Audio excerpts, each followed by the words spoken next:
C'est une histoire qu'on entend souvent. Un Marocain résidant à l'étranger qui rêve d'acheter au bled. Il envoie de l'argent, il fait confiance à un proche et croit avoir fait le bon choix. Mais quelques mois plus tard, les papiers ne sont pas clairs et les travaux n'avancent pas. Au pire, le bien n'existe même pas. Pourtant, investir au Maroc depuis l'étranger, c'est possible, rentable et c'est légalement sécurisé. Ça reste un marché opaque à condition de comprendre comment il fonctionne le système et d'éviter les erreurs les plus courantes. Dans cet épisode, on va voir comment les éméreux et les étrangers peuvent investir au Maroc intelligemment et sans se faire arnaquer. Et surtout, comment gagner du temps et de la rentabilité grâce à une approche professionnelle. Des millions de Marocains au monde rentrent au pays avec un rêve commun, c'est de posséder un bien au Maroc. Pour la famille ou pour la retraite ou bien comme un placement. En 2024, les transferts de la diaspora, ils ont dépassé les 115 milliards de dirhams. Et une grande partie de cet argent finit dans la pierre. Mais souvent, sans méthode, sans vérification, sans le temps pour bien faire. Moi, personnellement, en identifiant des problèmes dans ce marché opaque, j'ai trouvé que l'ennemi numéro 1 des éméreux ou bien des étrangers souhaitant investir au Maroc, c'est le temps. Et c'est une arme qui est utilisée par les collaborateurs. Avec les pressions professionnelles, quand on veut dénicher un bien, on ne prend pas largement le temps et on n'a pas une stratégie derrière et on ne se fait pas accompagner par les bons professionnels. C'est pour cela qu'on intervient pour accompagner les gens dans leurs projets pour éviter toutes les erreurs, les arnaques les plus fréquentes. Commençons par un terrain qui est en cours de titrage. Ça veut dire tout simplement inexistant. Le promoteur fantôme qui encaisse et disparaît tout simplement. Le bien vendé en double, soit en neuf, soit en ancien. Fausse procuration, devis gonflé et travaux fantôme. Mais derrière tout ça, un point commun, c'est le manque du contrôle sur place. Et souvent, c'est le manque du temps. Donc, pour éviter tout ça, il y a un cadre légal à connaître. D'abord, il faut connaître les bases. Un bien doit avoir un titre foncier clair. Et un investisseur pas avisé, il ne va pas s'aventurer dans la réquisition s'il n'a pas le savoir-faire. L'achat doit se faire toujours via un notaire agréé. Optez toujours par un paiement bancaire et traçable.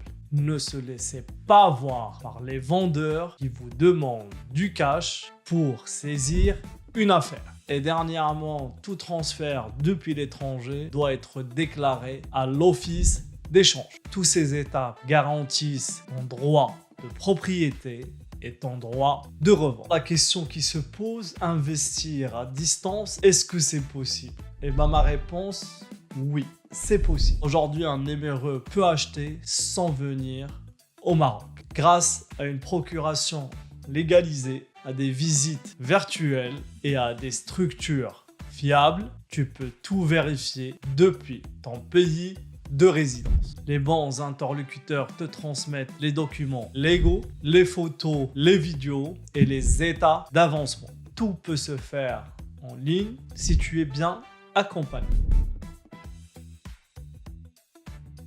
Les banques marocaines financent aujourd'hui les éméreux et les étrangers non résidents. Si tu es un éméreux, les banques marocaines ont disposé à te financer à 100% si tu as une situation éligible. Et si tu es étranger non résident, tu peux emprunter en dirham avec un apport depuis l'étranger. Et c'est là qu'un bon accompagnement fait la différence. Négocier les taux, comparer les banques et monter le dossier. Un bon investissement, ce n'est pas seulement le bien, mais c'est la structure financière derrière. C'est ce que nous on fait aussi chez Investir sans frontières. On t'aide à structurer financièrement ton projet. Je vais vous donner 5 réflexes d'or sur le marché immobilier marocain. Ne jamais envoyer de l'argent avant la signature notariée. Vérifier le titre foncier et l'identité du vendeur. Choisis ton propre notaire, pas celui du vendeur, pas celui du promoteur. Demandez toujours toutes les autorisations et les attestations. Et finalement, travailler avec un professionnel reconnu, avec des preuves et des références. Mais il y a un autre piège qu'on a identifié dans ce marché. C'est un piège plus discret, plus dangereux.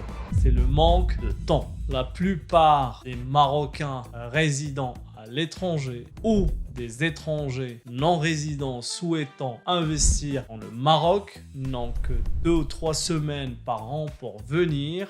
Et dans ce laps de temps, ils doivent visiter les biens, rencontrer les notaires, négocier le prix, chercher un financement si c'est le cas, et parfois même commencer ou superviser des travaux ou une construction. Et malheureusement, résultat, beaucoup achètent dans la précipitation. Ils n'ont pas le droit de vérifier les papiers, pas le temps pour comparer les offres, pas le temps de creuser comme un vrai professionnel. Et ça, c'est exactement que certaines personnes de mauvaise foi l'exploitent.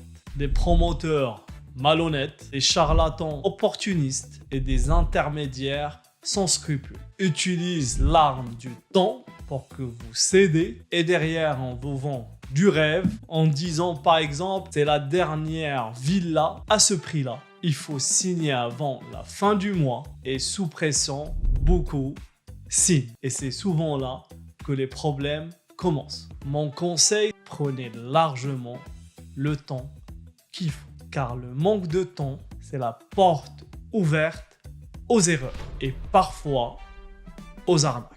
Et beaucoup de personnes malhonnêtes exploitent en identifiant tous ces problèmes. C'est pour ça que nous avons créé Investir sans frontières. Parce qu'on sait que le temps est la ressource la plus rare des éméreux et des étrangers non résidents. Notre rôle, c'est de tout centraliser, de tout sécuriser et de tout simplifier. Nous prospectons des biens à votre place, selon votre budget et selon vos objectifs. Nous vérifions tous les documents, les titres, la situation juridique avant la signature et nous t'accompagnerons dans le financement grâce à notre réseau de partenaires bancaires et courtiers. Nous te dirigerons vers des notaires de confiance qui travaillent avec transparence et rigueur et si besoin, nous te mettons en relation avec nos partenaires de gestion locative sur place, car un investissement sans une bonne gestion ne garantit pas le même rendement. Et si tu veux construire ou rénover, nous avons nos partenaires fiables, sélectionnés pour leur sérieux. En résumé, tu ne perds plus de temps et tu ne prends plus de risques. Et ton projet avance pendant que tu continues ta vie là où tu es. On s'occupe de tout, de la prospection à la livraison, en passant par la banque, le notaire et la gestion. Et c'est ça, investir sans frontières. Conclusion, l'argent de la diaspora crée de la valeur. La diaspora marocaine, c'est une force. Un investissement réussi, ce n'est pas une question d'émotion. C'est une question de temps, de méthode et de confiance. Alors toi, avant d'envoyer ton argent, envoie d'abord tes questions. Avant d'acheter, choisis un partenaire qui t'accompagne de A à Z. C'est comme ça qu'on transforme un projet impulsif à un patrimoine solide. Moi, je suis Ayoub et vous venez d'écouter Investir sans frontières. Nous opérons sur 5 marchés internationaux. Le Maroc, les Émirats Arabes Unis, la Roumanie, la France et l'Indonésie. Et au Maroc, nous accompagnons les éméreux et les investisseurs étrangers non résidents dans la prospection, le financement, la signature notariée et la gestion et la construction sur ces 4 villes, Marrakech, Casablanca, Rabat et Tanger. Si cet épisode vous a plu, partagez-la avec un ami qui souhaite investir sans frontières, sans stress. Et souvenez-vous, l'immobilier, c'est pas une promesse, c'est une stratégie. Merci à vous et à la prochaine.